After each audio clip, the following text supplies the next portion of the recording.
Investigators are still looking into what caused a fast-moving fire in Cohoes Saturday that forced a resident onto the roof after flames engulfed her entryway. No one was killed, but some are questioning the response time of the fire department and why the second-floor tenant did not have a second means of escape. Even the fire chief calls the Saturday blaze at 92 Manor Avenue chaotic. The upstairs resident had to be rescued from the roof after being coaxed to the ledge by passers-by. And then I heard the upstairs window break out, and I was coaching the girls to come out. She got out on the porch, on the roof there, and froze.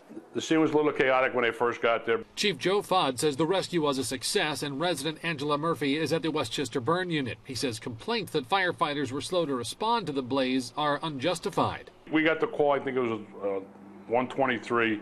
They were there within 3 minutes. Fire had a good head start on us before we got there. And my question always is to people, it's a beautiful day, it's a relatively busy street. How does the building get going like that before anybody calls us?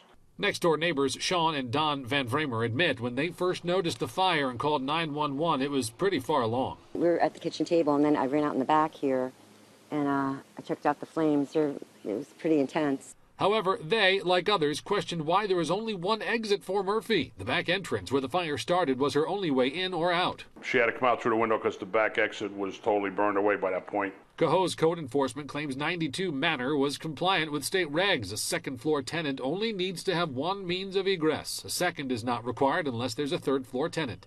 As far as a cause, no foul play, but Fahd says the damage was so extensive they may never pinpoint the source. The people did say they smoked, and they didn't smoke in the house. They smoked on the back deck. Doesn't take much. The end of a cigarette is 1,200 degrees. Code enforcement also tells me that they can't say for sure there were no other code violations in the home because the owner failed to show up for a routine inspection 2 years ago. Chief Fahd says the property will most likely need to be torn down.